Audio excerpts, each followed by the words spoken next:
Hi ಹೇಗಿದ್ದೀರಾ ಎಲ್ಲರೂ? ಚೆನ್ನಾಗಿದ್ದೀರಾ? Welcome back to my YouTube channel. ನಾನು ಹೇಳೋದು ಇವತ್ತು ತುಂಬ ಲೇಟ್ ಆಯಿತು. ಎದ್ಮೇಲೆ ಟೀಗೆ ಇಟ್ಟಿದ್ದೆ.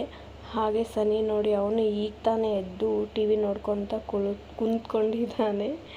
ಅವನು ಸುಮ್ಮನೆ ಕುಂತ್ಕೊಂಡ್ಬಿಟ್ಟಿದ್ದ ಎದ್ದ ತಕ್ಷಣವೇ. ಹಾಗೆ ನಾನು ಬೇಗ ಸ್ನಾನ ಮಾಡಿಕೊಂಡು ಪೂಜೆ ಗೀಜೆ ಎಲ್ಲ ಮುಗಿಸ್ಕೊಂಡ್ಬಿಟ್ಟೆ.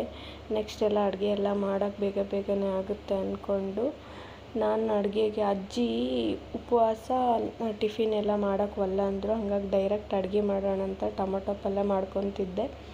ನನಗೆ ಹೊಟ್ಟೆ ಕೇಳಲಿಲ್ಲ. ನಾನು ಅಡುಗೆನೇ ಮಾಡ್ಕೊಂಡು ತಿನ್ನೋಣ ಅಂದ್ಕೊಂಡೆ, ಬಟ್ ಹೊಟ್ಟೆ ಕೇಳಲಿಲ್ಲ. ಹಾಗಾಗಿ ಅಲ್ಲೇ ಮಿಕ್ಕಿದ್ದು ನಿನ್ನೆ ತಂದಿರೋ ಬ್ರೆಡ್ ಇದ್ವು, ಅವನ್ನೇ ರೋಸ್ಟ್ ಮಾಡ್ಕೊಂಡು ಅದೇ ಮಾಡಿದ ಪಲ್ಯನೇ ಅದಕ್ಕೆ ಹಚ್ಕೊಂಡು ಹಾಗೆ ಒಂದೆರಡು ತಿಂದ್ಕೊಂಡ್ಬಿಟ್ಟೆ. ಹೊಟ್ಟೆ ಹಸ್ಕೊಂಡಾಗ ಏನಾದರೂ ಒಂದು ಮಾಡ್ಕೋಬೇಕಲ್ವ, ಹೊಟ್ಟೆ ಕೇಳೋದಿಲ್ಲ. ಒಬ್ಬಳೇ ಇದ್ದೆ, ಅದಕ್ಕೂ ಅಡುಗೆ ಮಾಡೋಕ್ಕೂ ಮೂಡ್ ಬರಲಿಲ್ಲ ಬೆಳಗ್ಗೆನೆ.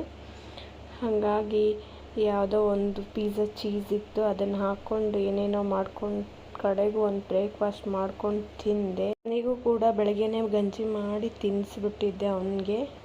ನೋಡಿ ಈವ್ನಿಂಗು ನಾನು ಸ್ವಲ್ಪ ಹೊರಗಡೆ ಹೋಗೋದಿತ್ತು. ಹೊರಗಡೆ ಹೋಗಿ ಶಾಪಿಂಗ್ ಮಾಡೋಣ ಅಂತ ಹೊರಗಡೆ ಹೋಗಿ ಒಂದು ಶಾಪಿಗೆ ಹೋದ್ವಿ. ನನಗೆ ಸ್ವಲ್ಪ ಕೆಲಸ ಇತ್ತಂತಾನೆ ಹೋಗಿರೋದು, ಬಟ್ ನಾನೇನು ತೊಗೊಳ್ಳಿಲ್ಲ. ಬಟ್ ಸನ್ನಿಗೆ ಒಂದು ದೊಡ್ಡ ಶಾಪಿಂಗ್ ಆಗೋಗ್ಬಿಟ್ಟಿತ್ತಲ್ಲಿ. ಸನ್ನಿ ಐಟಮೇ ತುಂಬ ತೊಗೊಂಡ್ವಿ. ಅವನು ಎಲ್ಲೋದ್ರೂ ಬ್ಯಾಟ್ ಬಾಲು ಬಿಡೋದೇ ಇಲ್ಲ. ಬರ್ತಾ ಪಾನಿಪುರಿ ತಿನ್ಕೊಂಡು ಮನೆ ಕಡೆ ಬಂದ್ವಿ. ಈ ವಿಡಿಯೋ ನಿಮ್ಗೆ ಇಷ್ಟ ಆಗುತ್ತೆ ಅಂದ್ಕೊಂಡಿದ್ದೀನಿ. Thank you for watching.